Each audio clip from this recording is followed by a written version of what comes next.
que se inscreveram aqui. Por gentileza, o relator, deputado Júlio. Boa tarde a todos. Prazer estar aqui mais uma vez nessa importante reunião de hoje. A gente começa aqui, finalizar o nosso trabalho de audiências aqui, para a gente começar a propriamente fazer aquilo que nos dignamos a contribuir com a legislação. E quero dizer que essa tarde hoje foi bastante importante.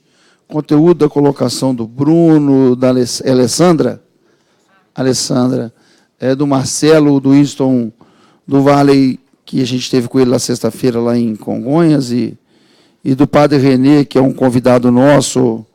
Alguns aqui sabem disso, no dia que a gente estava lá atrás, no começo dessa comissão externa, a gente colocou um trechinho de uma mensagem que eu recebi do padre Renê, de madrugada, pela sua aflição e daquilo que aqueles que visitam têm a oportunidade de viver. Falei para o padre Renê, que agora, na hora que ele estava do meu lado, que o pessoal que acompanha a assessoria, os assessores nossos, a consultoria, não tem a dimensão do que é ele trazer um pouco, o Vale trazer um pouco, o Winston trazer um pouco daquilo que a gente sente quando a gente vai nesses municípios. O nosso presidente coordenador fica bastante ansioso quando eu falo, porque eu acabo me estendendo um pouco, porque ele sabe da nossa ansiedade de tentar dar retorno e tentar traduzir o que nós temos vivido ao longo desse período. Eu quero começar pela leitura dos documentos que foram encaminhados pela Vale, já pedindo ao presidente que possa marcar para a próxima quinta-feira, que temos audiência pública também, a tentativa de requerimentos. Vai ser amanhã? Eu vou tentar apresentar em termos de requerimento, se não for requerimento, é como ofício, que seja subscrito por todos os deputados da comissão, assim como fizemos lá atrás, por exemplo, a encaminhamentos que fizemos a Vale, e a Vale, quem disse aqui foi o Winston, viu, Winston? De dizer, a Vale estava atendendo um pleito nosso dessa comissão, quando nós pedimos a extensão de contenção no leito do Paraopeba, para evitar que o resíduo e a lama chegassem no retiro de baixo e que a Plume pudesse transbordar e chegar à barragem e ao São Francisco. O que foi nos respondido pela Vale, como tem a resposta aqui hoje? Ela respondeu que ela tinha colocado 3, ampliou para 5, e iria colocar mais 3. E eu li um ofício aqui, todos os membros dessa comissão sabem disso, que o governo do Estado proibiu que ela colocasse mais 3 barreiras de contenção. Foi uma decisão do governo do Estado, falando que ela não poderia colocar mais, que isso não foi. Isso foi lido aqui. Não, só para aqui. Isso vou te fazer como pergunta também, se você quiser depois, na hora das suas exposições finais, você pode abordar sobre esse tema. Então, eu vou ler os ofícios, que depois eu tenho algumas colocações a fazer a respeito disso aqui, mas o ofício número 34 do presidente encaminhado à Vale, com relação ao documento de esclarecimento relativo à estabilidade da barragem B3 e B4, na mina Mar Azul, no distrito de Macacos, em Nova Lima, a resposta, para poder a gente encurtar aí nos termos, ele coloca, nesses termos, atendimento à solicitação recebida dessa comissão, a empresa apresenta o atestado de declaração de condição de estabilidade da barragem B3 e B4 em setembro de 2018, bem como o relatório de inspeção veicular. Cabe destacar que, em decorrência da elaboração do projeto de descaracterização da barragem, cujo processo de alteramento é a montante, foi identificado pela empresa responsável pelo projeto que o modelo geológico geotécnico poderia ser diferente do até então considerado, o que culminou no apontamento de um fator de segurança abaixo do que preconiza a norma. Importa ressaltar que, do ponto de vista físico, não foram identificadas quaisquer anomalias da barragem. Por questão de prevenção e precaução, a Vale optou por, então, acionar preventivos níveis 1 e 2 do Plano de Ação de Emergência de Barragens, de mineração, PABM, e evacuar a área. Isso aqui vai muito de encontro àquilo que tem sido dito pelo deputado André Janones, da possibilidade, se ela fala que não tinha risco, se ela fala que não encontrou nenhum tipo de identificados, qualquer anomalia na barragem, tocou a sirene muito em função daquela tentativa que ela teve já de adquirir propriedades, agora com a sirene tocada, com a emergência, desvalorizadas, também já foi abordada aqui, quando nós tivemos a fala dos expositores, mas essa é a resposta da Vale, que, de certa forma, até oficializa, deputado Janones, aquele receio que nós tínhamos. Um outro ofício, número 9719, também do presidente, que solicitou laudos de barragem pertencente à mina Corvo Feijão, nesse sentido, encontros organizados nos últimos relatórios de inspeção de segurança regular do mês de setembro de 2018 para as barragens que estão localizadas nessa mina, quais sejam a barragem 4, a 4A, a barragem Menezes 2, a barragem 6 e a barragem 7. Destaque-se que as barragens 4 e 4A foram atingidas pela ruptura da barragem 1. Assim, as estruturas encontram-se soterradas. Quer dizer, aquela avaliação que eles tinham de um plano de inspeção de segurança da 4 e da 4A, que eles atestam aqui, não vale mais nada, porque elas estão debaixo da 1, que é anterior a essa. E o plano de segurança da 1 também existia. Por fim, a Vale esclarece que a atendimento à legislação vigente está em fase de atualização dos relatórios de auditoria para aferir a situação atual de todas as estruturas. É um outro ofício encaminhado ao presidente. O ofício número 10919, com o objetivo de responder a claro dos itens solicitados que serão tratados rapidamente. Entra aqui informações sobre tipos de metais depositados nas barragens de rejeito sob a responsabilidade da Vale. Nas barragens de rejeito sob a responsabilidade da Vale são depositados rejeitos arenosos e rejeitos ultrafinos, lamas, frutos do beneficiamento do minério de ferro. Esses materiais são compostos basicamente de sílica e ferro, com traço de manganês e alumínio. Os impactos ambientais e sociais da população situadas em áreas de influência das barragens. Os impactos sociais e ambientais na área de influência das barragens são diagnosticados e avaliados durante o licenciamento ambiental das estruturas. Cada barragem tem sua própria avaliação de impactos. Um dos instrumentos da Vale para reduzir impactos para a população que vive nas proximidades dos empreendimentos é o monitoramento ambiental. Nesse sentido, a companhia implantou um centro de controle que permite, por meio de coleta sistemática de dados, acompanhar a efetividade dos controles ambientais instalados, visando não comprometer o meio ambiente e assegurar o conforto a comunidades vizinhas e operações. O controle ambiental tem como principais objetivos: monitorar em tempo real 24 horas por dia os principais parâmetros ambientais de qualidade da água, ruído ambiental, qualidade do ar, sismografia e meteorologia. Assegurar evidências de dados quanto ao cumprimento dos limites legais e possibilitar a prevenção de impactos ambientais das atividades operacionais.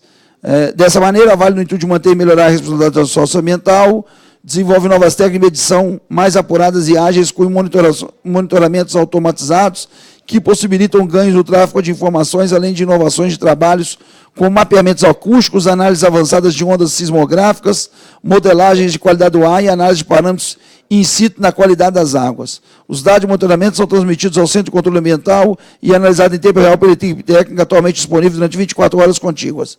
Dessa forma, em caso de alerta de extrapolação, os supervisores de turno das unidades operacionais são imediatamente informados, todos os resultados e relatórios são armazenados. Só para concluir, o relatório de sustentabilidade das barragens, no que tange ao relatório solicitado, apresentados ao relatório de desempenho ambiental, as barragens gravadas no pendrive anexo à carta que vem encaminhada a essa comissão. Esse documento informa quais são as medidas de controle de mitigação dos impactos ambientais. Esse é um outro ofício encaminhado ao presidente, com relação a perguntas do deputado Enéas, que estava aí, se faz ausente nesse momento. Tem ainda aqui uma nota técnica do Ministério de Minas e Energia, que eu também não vou ler, que é uma resposta do Ministério de Minas e Energia aos questionamentos feitos por essa comissão, aprovados em requerimento. Então, é uma nota mais longa, que tem perguntas e respostas, eu coloco à disposição de toda a comissão para conhecimento.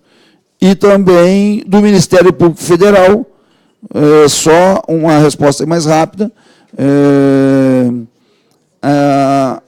Cumprimento, Vossa Excelência, a complementação das informações prestadas durante a audiência pública, contratação de recursos, previsão de recursos, envio anexo recomendações 1, 2 e 3, encaminhadas à Agência Nacional de Mineração, ao Instituto Brasileiro do Meio Ambiente, aos recursos naturais, ao IBAMA e à Secretaria de Estado do Meio Ambiente e Desenvolvimento Sustentável de Minas Gerais. É um ofício encaminhado pelo Ministério Público Federal. Eu queria concluir só dizendo que, depois que nós começamos essa comissão aqui, deputado Patrus, a gente vê agora uma preocupação, e que bom, com relação até a órgãos de imprensa, quando alguns acham que holofotes se apagam, a gente consegue acender luzes, mesmo que seja de vagalume, para que a gente possa demonstrar que o perigo é iminente no nosso Estado como um todo. Eu coloco como exemplo aqui todas as notícias que saem com relação a Casa de Pedra, que é lá de Congonhas, porque a gente sabia do acompanhamento, e falávamos isso antes do acidente de Brumadinho, mas as medidas que a Companhia Siderúrgica Nacional não tomou foram que ensejaram ao risco que ela corre agora. O mínimo que pode acontecer, não tem outra saída.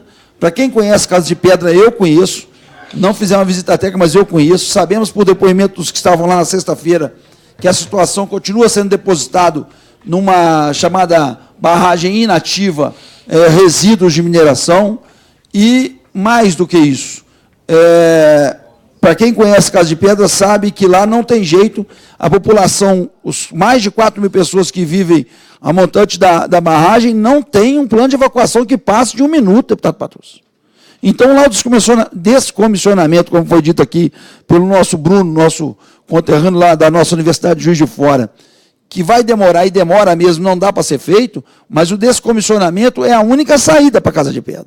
Como vai demorar, nós temos que solicitar a CSN que possa alocar local digno para essas famílias que se sentem mais aturdidas por isso. Porque tem gente lá, como a gente sabe, em outro lugar, que não vai querer sair. Mas aqueles que querem sair, que estão com medo do rompimento, e ele porque eu não acredito que isso vai permanecer até nós termos o descomissionamento daquela barragem, que a gente tem uma outra saída que não seja alocar aquelas pessoas em outros locais dentro de Congonhas, que já é uma cidade até muito grande. Como essa semana, ontem saiu uma matéria muito grande sobre, no UOL, as pessoas começam a vincular sobre a questão, e que nós denunciamos aqui, sobre a questão da barragem já inativa há 20 anos de urânio, lá em Caldas, sul de Minas. Talvez a barragem com maior risco ambiental e de vida para as pessoas, porque ela é de resíduo radioativo, né? Hoje, toda a produção de urânio foi para uma barragem que está sendo já feita e montada na Bahia, mas abandonaram, Padre Renê, lá em Caldas, no sul de Minas, essa barragem e essa usina da INB, do Instituto Nucleares Brasileiros, ela é PPP, parceria público-privada, e eles fazem um cálculo de 1 bilhão e 900 milhões para descomissionamento de uma barragem dessa, que ela está à profundeza com o risco de comprometimento do lençol, e estão colocando naquela linha. Concluindo, senhor presidente, eu sei das suas atividades aí, da sua celeridade com relação a isso. Então, a gente está com isso atento. Quero deixar aqui claro que a gente vai colocar isso no pedido, o que foi feito aqui pelo Marcelo é o mínimo, pedir para que essas empresas possam custear os exames dessas pessoas, porque não dá para ficar sendo sustentado pelo poder público um dano que foi feito, e as pessoas têm que estar sendo também os atingidos, afetados, impactados. Quando o Vale e o Padre Renê colocou aqui, é porque estão os atingidos. Nós vamos cuidar da questão dos afetados, dos impactados também, que não são aqueles que diretamente foram atingidos. Uma discussão que foi feita aqui, que nós vamos acabar com esse negócio de automonitoramento, nós vamos discutir também a questão do autossalvamento. Porque a área de ampliação que eles colocam de autossalvamento, para Brumadinho, não se viu. Porque colocaram que as pessoas que iam ser beneficiadas com o recurso de Brumadinho é que estavam na área de autossalvamento. As pessoas que estavam na área de autossalvamento estão hoje, aquelas que não foram encontradas ainda, Padre Renê, estão hoje ainda debaixo daquela lama. Então tem que ampliar para o leito dos 2 rios, do Rio Doce, lá em Mariana, no caso, do Rio Paraopebas, e agora o risco da avaliação da qualidade da água, que já foi aprovado por requerimento aqui da deputada Áurea. Então a gente vai colocar isso. E perguntar, ontem, todo mundo sabe que a gente está acompanhando isso, e nós fizemos, deputado Zé Silva, deputado Patrus, deputado Igor, Rogério, Padre João, Janones, Áurea, o Wilson, uns que aqui não estão, mas nós que estamos, 24 horas focado nisso. O governador de Minas vem ontem a Brasília e vai fazer uma audiência na NM, a Agência Nacional de Mineração. Tratar o quê? O que tratar com a ANS sem conhecimento dessa comissão? Nós queremos saber qual é o motivo dele fazer uma visita secreta à Agência Nacional, ou pela ANM, ou pelo governo do Estado. Porque é obrigação nossa darmos a satisfação que nós estamos dando àqueles que estão ou já atingidos pelo crime de Mariana e de Brumadinho, e aqueles que correm o risco, os que estão socioeconomicamente atingidos no leito dos rios, e aqueles como Casa de Pedra, o Barão de Cocais, que não tem o risco ainda do rompimento. E a denúncia que nós temos. No dia que nós fomos a Brumadinho, deputado Correia, eu não voltei pela 381. Eu fiz questão de sair por cima, por dentro da mineradora. O pessoal falou que você é até doido de passar dentro da mineradora, se você está fazendo tanta apuração da mineradora. Eu passei dentro do Córrego do Feijão. Passei dentro do Córrego do Feijão, Padre Renê, naquela estrada. Para poder sair ali, que todo mundo conhece, no Jardim Canadá. O deputado Janones encontrou comigo na estrada porque eu estava indo para a Zona da Mata, pegando a 040. Então eu passei dentro da mineradora. As atividades lá continuam. Quem falou que paralisou a atividade lá, está conversando. Ninguém me contou, não, eu vi. As máquinas continuam operando, os trabalhadores que foram atingidos naquela época e sobreviveram, voltaram ao trabalho. Se estão trabalhando descomissionamento, se estão trabalhando, não sei, mas que tem muito caminhão, tem muita máquina funcionando e está em pleno vapor, Córrego do Feijão, Jangada, Brucutu, Barão de Congonhas, que é outra empresa, Casa de Pedra. Então é importante dizer aqui, nós estamos atento que nós estamos funcionando com o risco de não acontecer mais, mas ninguém parou nada. Aviso do lucro continua acontecendo. E, para nossa alegria, eu quero só terminar aqui dizendo que essa comissão, pediu à Agência Nacional de Transporte Terrestre que não efetivasse a renovação da concessão ferroviária, principalmente para viação a Centro-Atlântica e a MRS. E isso aconteceu. Hoje ia ser feito o processo de renovação do licenciamento que só ia beneficiar a Vale. Ia antecipar por até 2057, deputado Igor. Eles iam ter a renovação da concessão. E foi aqui, dessa comissão, que nós começamos. E hoje, essa audiência foi pelo menos adiada. Foi retirada de pauta a votação da concessão. Essa é uma ação direta nossa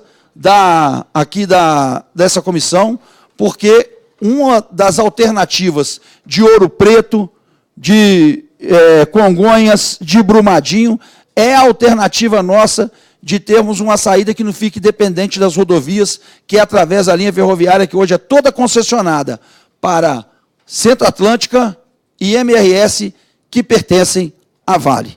Era só isso que eu queria dizer, agradecer a todos, dizer que nós estamos, um último aqui, que o presidente vai fazer. Dia 25, daqui a um mês, nós vamos estar concluindo nossos trabalhos. O que a gente pode fazer para contribuir.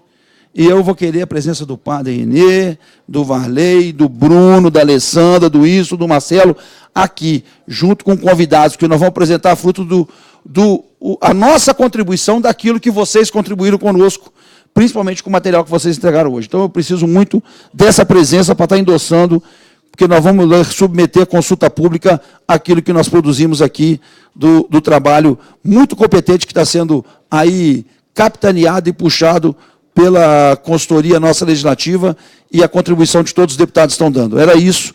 Muito obrigado, presidente. Desculpa ter alongado um pouco mais. Muito obrigado.